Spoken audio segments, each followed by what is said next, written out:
हरिओम. आजच्या व्हिडिओमध्ये आपण वाताबद्दलची सगळी माहिती बघणार आहोत. नेहमी आपण डॉक्टरांकडून ऐकतो की वात वाढलाय. तर हा वात वाढतो म्हणजे काय, वात म्हणजे काय, त्याची वाढल्याची लक्षणं काय आहेत, किंवा वात वाढण्याची कारणं काय आहेत, आणि जर वात वाढला तर मग घरगुती उपचार काय करू शकतो, किंवा आहारामध्ये काय बदल करू शकतो. तर हे सगळं आज आपण आपल्या व्हिडिओमध्ये बघणार आहोत. नमस्कार, मी स्वर्णा कौलगुड, निसर्गोपचार तज्ज्ञ, योग पंडित आणि योग प्राध्यापक आहे. आपले त्रिवेणी योग आणि निसर्गोपचार केंद्राचे व्हिडिओ जर तुम्ही बघत असाल, तुम्हाला जर आवडत असतील तर ते तुम्ही लाईक करा, सबस्क्राईब करायला विसरू नका. कारण आपल्या व्हिडिओवरती भरपूर व्ह्यूज येतात, भरपूर लोक हे बघतात, पण सबस्क्राईब करत नाहीत.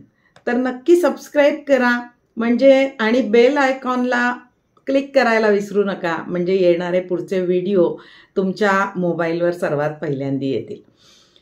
तर आज बघूयात आपण वाताबद्दलची माहिती. आपण बघूयात की आपल्या शरीरामध्ये 5 प्रकारचे वायू आहेत. वात म्हणजे वायू, हवा. तर हे 5 प्रकारचे सांगितले, ज्याला पंचप्राण असं म्हटलेलं आहे. तर एक आहे प्राणवायू, व्यानवायू, उदानवायू, समानवायू आणि अपानवायू. आता हे पंचवायू आहेत, पंचप्राण ज्यांना म्हटलं जातं. जसं आता आपल्याकडे आज तर गणेश चतुर्थी आहे, चतुर्दशी आहे, आज विसर्जन आहे आपल्याकडे बाप्पांचं. तर आपण ह्या सगळ्या 10 दिवसांमध्ये बघा नैवेद्य दाखवलाय, आणि त्यावेळेला नैवेद्याच्या वेळेला आपण म्हणतो की ओम प्राणाय स्वाहा, उदानाय स्वाहा, समानाय स्वाहा, व्यानाय स्वाहा, अपानाय स्वाहा, ब्रह्मणे नमः. आता हे काय आहे, तर आपल्या शरीरामध्ये जे पंचप्राण आहे, आणि त्यामुळेच आपलं शरीर आहे, जी काही हालचाल आहे, जे काही शरीरामध्ये बदल घडतायत, होत आहेत सगळी कामं, हे वातामुळे आहे. वात नसता तर हे शक्य झालं नसतं. आणि म्हणून ह्या आत्म्यामध्ये, ह्याच्यामध्ये जे काही पंचप्राण आहेत त्याला नैवेद्य दाखवला जातो. त्यासाठी आधी मंडळ काढलं जातं. खाली असं पाण्याचं आपण चौकोन करतो, ते यज्ञकुंड असतं, आणि त्याच्यावरती आपण जे काही पदार्थाचा नैवेद्य दाखवायचा आहे आपल्या देवाला, तो पदार्थ आपण ठेवतो त्याच्यावरती, आणि मग आपण हा मंत्र म्हणतो. तर ह्याप्रमाणे आपण ह्या पंचप्राण्यांना नैवेद्य दाखवतो, आणि ब्रह्मणे नमः म्हणजे तो जो काही परब्रह्म आहे, परमात्मा आहे, त्याच्याकडे ह्याचं ज्वलन होऊन त्याच्यापर्यंत हा नैवेद्य पोचतो, आणि म्हणून आपण असा नैवेद्य दाखवतो. तर हे जे काही पंचप्राण आहेत आपल्या शरीरामधले, वायू आहेत 5, हे खूप चांगली कामं करतात. खरं यांना वातामध्ये, वात हा जो आहे तो त्रिदोषांमधला एक आहे. त्रिदोष ज्याला म्हटलं गेलंय, वात पित्त कफ. आता वात पित्त कफ याला त्रिदोष म्हटलं गेलंय. खरं म्हणजे बिचारे हे खूप चांगली कामं करतात शरीरामध्ये, पण त्यांना दोष का म्हटलं गेलंय, तर ते पण आपण बघूयात. की हे जे काही वात आहे, किंवा पित्त आहे, किंवा कफ आहे, हे जे काही खूप चांगली कामं करत असतात, प्रमाणामध्ये असतील, साम्यावस्थेमध्ये असतील, तर खूप छान कामं करतात. पण जर हे प्रकुपित झाले, म्हणजे ह्यांचं प्रमाण जे आहे ते प्रमाणापेक्षा वाढलं किंवा प्रमाणापेक्षा कमी झालं, तर या दोन्ही स्थितीमध्ये हे स्वतः बिघडतात आणि दुसऱ्यांनाही बिघडवतात. म्हणजे इतर दोषांनाही बिघडवतात, सप्तधातूंनाही बिघडवतात, आणि मग आपल्याला आजार उत्पन्न होतात, आणि म्हणून यांना दोष असं म्हटलेलं आहे. तर आता हा जो काही वात आहे, जे आपण पंचप्राण बघितले, हे पण खूप चांगली कामं करतात. प्राणवायू तर संपूर्ण शरीरभर असतो, जो आपल्या रक्ताच्या माध्यमातून पूर्ण शरीरभर ऑक्सिजनचा पुरवठा करतो. त्याच्यानंतर उदानवायू जो असतो, तो छातीच्या वरच्या भागामध्ये उदानवायू असतो, जो पण चांगली कामं करतो. जे काही अशुद्धता आहे ती इंद्रियांमधून बाहेर टाकणे म्हणा, किंवा जांभई येते आपल्याला, खोकला येतो म्हणा, शिंक येते म्हणा, तर हे चांगली कामं उदान वायू करत असतो. बघा कधी कधी काही लोकांना खूप जांभई येत राहतात, म्हणजे दुपारनंतर अगदी संध्याकाळ असेल किंवा सकाळ होऊन बराच वेळ झालेला आहे, 9-10 वाजलेले तरी जांभया येत राहतात. तर ह्या उदान वायू जो हा आहे प्रकुपित झालेला असतो, त्याच्यामध्ये बिघाड झालेला असतो आणि त्यामुळे काही जणांना अतिजांभया येणं किंवा उचक्या लागत राहणं, थांबतच नाहीत उचक्या, किंवा शिंका येत राहणं, तर उदान वायू हा प्रकोपित झाल्याचे लक्षण आहे. त्यानंतर आपल्या नाभीच्या ठिकाणी, पोटाच्या ठिकाणी समान वायू असतो. आता हा समान वायू जो आहे तो जो जठराग्नी आहे, जो अन्नाचं पचन करतो, या अग्नीला वारा देण्याचं काम करतो आणि म्हणून हा चांगला अग्नी प्रदीप्त राहतो आणि अन्नाचं पचन चांगलं होतं. बघा आपण कधी चूल पेटवली तरी सुद्धा आपल्याला त्याला असं फुंकावं लागतं, तरच तो चांगला पेटता राहतो. तेच काम समान वायू आपल्या नाभीच्या ठिकाणी करतो. त्याच्यानंतर अपान वायू जो आहे तो नाभीच्या खालच्या प्रदेशामध्ये असतो आणि बऱ्याचदा हा वायू जास्त त्रास देतो, म्हणजे वाढला, प्रकुपित झाला, अपान वायू वाढला, कोठ्यामध्ये वायू वाढलाय असं बऱ्याचदा म्हटलं जातं.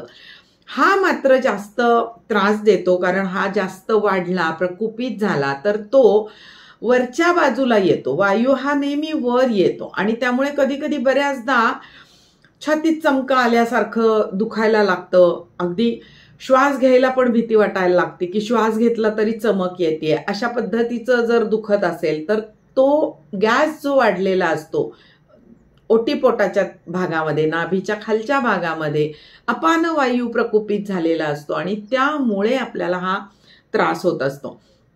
त्याच्यानंतर व्यान वायू जो असतो तो खूप छान कामं करतो. स्नायूंचं आकुंचन प्रसरण करणं, जसं हृदय आपलं धडकतं, आकुंचन प्रसरण होतं, रक्ताला सगळ्या शरीरभर जाण्याची जी शक्ती मिळते व्यानवायूमुळे मिळते. किंवा इतरही स्नायूंचं, जसं की आपलं ब्लॅडर भरल्याची जाणीव आपल्याला होते आणि मग आपण लघवीला जातो. हे जे काही स्नायूंचं आकुंचन प्रसरण आहे किंवा पोट भरल्याची जाणीव होणं, हे संपूर्ण काम जे आहे ते व्यानवायू करतो. अशी बरीच इतरही भरपूर कामं यांची आहेत, आपण या व्हिडिओमध्ये थोडक्यात बघितली आहेत. तर हे पंचवायू खूप छान कामं करतात. किंबहुना हा जर का वायू नसता तर आपलं रक्ताभिसरण सुद्धा झालं नसतं. बघा, रक्त जे संपूर्ण शरीरभर फिरतंय हे वायूमुळे फिरतंय. लक्षात घ्या, आपण समजा एखादा तेलाचा डब्बा आणला 15 लिटरचा आणि त्याला एका बाजूनी होल केलं आणि जर त्याच्यातून आपण तेल ओतायला सुरुवात केली तर ते तेल नीट येत नाही बघा बाहेर. डब्याच्या बरोबर या बाजूला होल आहे, त्याच्या ऑपोजिट साईडला वरच्या बाजूला दुसऱ्या बाजूला एक होल करावं लागतं, ज्याच्यातून वायू आत जातो, तेव्हाच तेल व्यवस्थितपणे एक सलग धारेनी बाहेर पडू शकतं. तर असंच आहे की जल हे प्रवाही राहण्याकरता वायूची तिथे गरज असते. त्यामुळे रक्ताभिसरण नीट होण्याकरता तिथे वात असणं हा फार गरजेचा आहे. तर अशी खूप चांगली कामं करतो हा जो काही वात आहे तो. पण हा जर का प्रमाणापेक्षा वाढला किंवा प्रमाणापेक्षा कमी झाला तर मात्र आपल्याला खूप सारे त्रास सुरू होतात. तर मग बघूयात की हा वात वाढतो का. तर पहिली गोष्ट म्हणजे वयाचा फॅक्टर ह्याच्यामध्ये आहे. 50 नंतर पुढे गेलेली, 50च्या पुढे वयामध्ये गेलेली जर व्यक्ती असेल तर तिच्यामध्ये ऑलरेडी वाताचं प्राधान्य असतं, म्हणजे वात वाढलेला असतो. आणि ह्या व्यक्तीने जर का चुकीची दिनचर्या, चुकीचा आहार विहार जर केला तर या वातामध्ये वाढ होऊ शकते. कसं ते बघा, ही व्यक्ती जर रात्री उशिरा झोपायला लागली, त्याच्यानंतर आहारामध्ये चुकीचे पदार्थ घ्यायला लागली, रुक्ष पदार्थ खायला लागली, स्निग्ध पदार्थांचा अजिबातच अभाव असेल, म्हणजे जाडी वाढतीये किंवा काय म्हणून लोणी खाणार नाही, दूध घेणार नाही किंवा तूप खाणार नाही, स्निग्ध पदार्थ अजिबातच घेतले नाहीत, तर रुक्षता वाढते. रुक्षता वाढल्यामुळे वात वाढतो. कारण वाताचा मुळात लक्षणच अशी आहेत की वात हा रुक्ष आहे, शीत आहे म्हणजे थंड आहे, तो चल आहे म्हणजे अस्थिर आहे, तो फिरत राहतो. तर अशा पद्धतीचा हा वात आहे. आणि जर चुकीचं आपण करत राहिलो, रुक्ष पदार्थ खात राहिलो, कुठेही स्निग्धता नाही आहे. बघा आपले पूर्वीचे जे लोक होते, आजी आजोबा, आपण त्यांना कुस्करून खाताना बघितलंय. म्हणजे पालेभाजी पातळ केलेली आहे, अगदी त्याला मस्त लसूण आणि हिंगाची फोडणी घातलेली आहे, अशा भाजीमध्ये भाकरी अगदी कुस्करून खाणे किंवा आमटीमध्ये भाकरी कुस्करून खाणे, त्याच्यामध्ये तूप घालून कुस्करून खाणे. तर अशा पद्धतीचा आहार करत होते, त्यामुळे वात वाढत नव्हता. आजकाल वृक्ष पदार्थ खाण्याची खूप सवय आहे किंवा मैद्याचे पदार्थ खाण्याची खूप सवय आहे, तळलेले पदार्थ खाण्याची सवय आहे. या सगळ्या गोष्टींमुळे आपल्या शरीरामध्ये प्रचंड प्रमाणात वात वाढतो. आणि मग हे असे जे काही ड्राय पदार्थ आहेत, ज्याच्यामध्ये फायबर पण नाही आहे, स्निग्धता पण नाही आहे, असे पदार्थ जास्त खाल्ल्याने वात वाढतो. त्याच्यानंतर अति तिखट खाल्ल्याने, खूप मिरचीचा रोजच ठेचा लागतोय, रोजच पदार्थ झणझणीत चमचमीत लागतायत, तवंग आलेले लागतायत, तर अशाही लोकांमध्ये पित्त वाढतं आणि पित्त वाढल्याने वात वाढतो. तर अशा लोकांना सुद्धा खूप त्रास होतात. म्हणजे ज्यांचं पित्तही वाढलंय आणि त्यामुळे वात वाढलेला आहे, तर मग त्या व्यक्तींमध्ये आम वात निर्माण होतो आणि सांध्यांना सूज येते, सांध्याच्या ठिकाणी खूप वेदना, अगदी सुया टोचल्यासारख्या वेदना व्हायला लागतात. तर हे आम वात निर्माण होतं, ज्यामुळे पित्त वाढल्यामुळे वात निर्माण होतो. त्याच्यानंतर काही जणांना काय होतं की वात प्रचंड वाढतो, रुक्षता खूप वाढते आणि त्यामुळे त्यांचं रक्त खराब होतं. जसं मी सुरुवातीला व्हिडिओच्या सांगितलं बघा, की त्रिदोषांपैकी एखादा दोष बिघडला तर तो सप्तधातूंना बिघडवतो. तर सप्तधातू म्हणजे रस, रक्त, मांस, मेद, अस्थि, मज्जा, शुक्र. तर जर वात बिघडला तर तो रक्ताला बिघडवतो. रक्त हा धातू आहे, तर रक्तधातू पण बिघडला तर वात रक्त नावाचा आपल्याला व्याधी सुरू होतो आणि वात रक्तामुळे सुद्धा आपले सगळे जॉईंट्स दुखायला लागतात. तर आमवात म्हणा, वात रक्त म्हणा, संधिवात म्हणा, हे सगळं आपल्याला वात प्रकुपित झाल्यामुळे सुरू होतं. वात कमी झाल्यामुळे सुद्धा रुक्षता येते, स्नायू धरत नाहीत, स्नायूंना बळकटी येत नाही, व्यक्ती कृश राहते, पेल दिसायला लागते त्यांची त्वचा. तर म्हणजे वायू जर कमी असेल तरी सुद्धा त्रास होतात आणि वात जर वाढला तरी सुद्धा आपल्याला त्रास होतात. सांधेदुखी होते, विविध ठिकाणी वेदना जाणवतात. कधी कधी वात हा चल आहे, फिरत राहतो, त्यामुळे कधी कधी आपल्याला इकडचे सांधे, कोपराच दुखतो, कधी घोटाच दुखतो, कधी गुडघा दुखतो, नेकपेन होतं, कधी कधी अगदी सकाळी उठल्याबरोबर मानच अवघडली जाते, कधी कधी शोल्डर दुखायला लागतो. तर वात हा चल असल्यामुळे आपल्याला वेगळ्या वेगळ्या वेळी वेगळे वेगळे सांधे पण दुखतात. कधी कधी वात हा एका ठिकाणी जमा होतो, म्हणजे आपल्या सांध्यांच्या ठिकाणी ज्या पोकळ्या असतात तिथे हा वात साठून राहतो आणि त्यामुळे गुडघेदुखी, कंबरदुखी असंही होऊ शकतं. तर ह्या वाताकडे नीट आपण लक्ष दिलं पाहिजे की आपण काय काय चुकीचं करतोय, आपण व्यवस्थित वेळेवर झोपतोय का, रात्रभर आपल्याला नीट झोप लागतेय का, झोप जी आहे ती 6 ते 8 तासाची नीट व्यवस्थित होतीये का, त्याच्यानंतर आपण आहार कसा घेतोय, त्याच्यामध्ये स्निग्ध पदार्थ घेतोय का. तर हे सगळं आपण काळजीपूर्वक बघितलं पाहिजे. वेळेवर जेवतोय का, वेळेवर जेवलं नाही तर पित्तामध्ये पित्त वाढतं, पित्त वाढल्यानंतर सुद्धा वात आपला, म्हणजे एक दोष जर मी जसं सुरुवातीला सांगितलं, एक दोष जर बिघडला तर तो दुसऱ्या दोषांना पण बिघडवतो आणि धातूंना पण बिघडवतो. तसं पित्त जर बिघडलं, पित्त वाढलं तर ते वाताला पण बिघडवतो. त्यामुळे ह्या सगळ्या गोष्टींकडे आपण नीट लक्ष दिलं पाहिजे. कारण काय आहे की जे काही आपण सगळं करतो आहे ते आपल्या स्वतःच्या आरोग्यासाठी करतोय. आणि जर आपले धातू नीट बनत नसतील, आपले त्रिदोष जर चांगल्या प्रमाणामध्ये नसतील, साम्यावस्थेत नसतील, तर आपण स्नायू धरले जाणार नाहीत, आपण आपल्या शरीराची नीट वाढ होणार नाही, प्रतिकारशक्ती निर्माण होणार नाही, आपल्यामध्ये उत्साह राहणार नाही.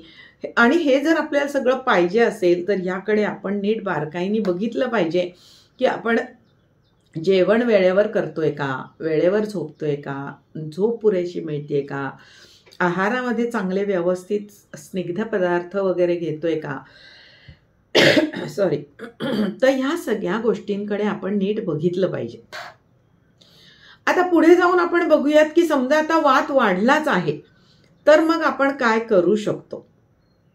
तर बघा, वात हा आपल्याला माहितीये की थंड आहे आणि रुक्ष आहे, कोरडा आहे. मग ह्याला आपल्याला जर शमन ह्याचं करायचं असेल, ह्याला जर का आटोक्यात आणायचं असेल तर आपण गुळवेलची पावडर घेतली पाहिजे. गुळवेल बघा, गुळवेल ही उष्ण आहे, प्रकृतीने उष्ण आहे, पण ती जर आपण तुपाबरोबर घेतली, तूप हे स्निग्ध आहे, तर वात कमी करायला स्निग्ध पदार्थ खूप उपयोगी आहेत. आणि गुळवेल जी आहे ही गरम आहे आणि स्निग्ध पदार्थांबरोबर घेतली तर वाताचं शमन चांगलं करू शकते. तर निश्चितपणे गुळवेलीची पावडर तुम्ही वात कमी करण्यासाठी वापरा. पण ही जेवणानंतर वापरा, कारण ही गरम आहे, उष्ण पडू शकते, पित्त वाढू शकतं. त्यामुळे जेवण झाल्यानंतर अर्धा चमचा गुळवेलची पावडर, त्यामध्ये 1 चमचा तूप घालून चाटण चाटायचंय आणि त्यावरती थोडंसं गरम पाणी प्यायचंय. तर हे निश्चितपणे करा, ह्याने तुम्हाला वातामध्ये खूप चांगला फरक पडेल. त्याच्यानंतर बघूयात आपण की वात वाढवणारे पदार्थ आपण आहारातून कमी केले पाहिजेत. म्हणजे खूप जर आपण कडधान्य खात असू, मोड आलेले कडधान्य खात असू तर कमी करायचे. मोड आणतो ह्याचाच अर्थ त्याच्यामध्ये त्या कडधान्यांमध्ये वात वाढतो, वायू वाढतो, म्हणून तर त्याला मोड येतात. आणि हे सातत्याने खाल्ले आपण तर आपल्याला वात वाढू शकतो. त्यामुळे मोड आलेली कडधान्य खाणं कमी करा.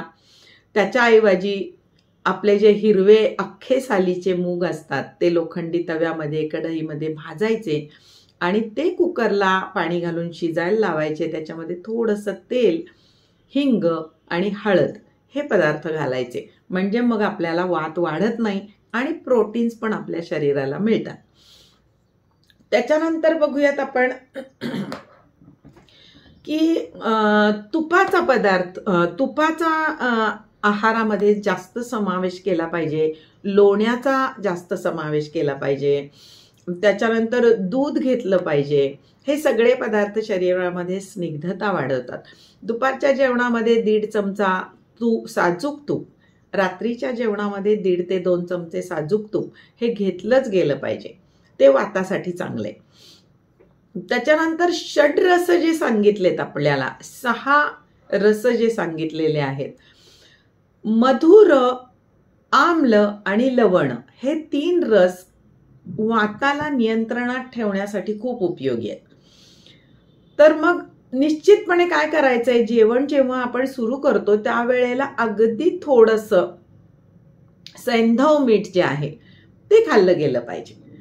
तर मग ते तुम्ही थोडंसं लिंबाला लावून वगैरे थोडंसं चाटा सुरुवातीलाच.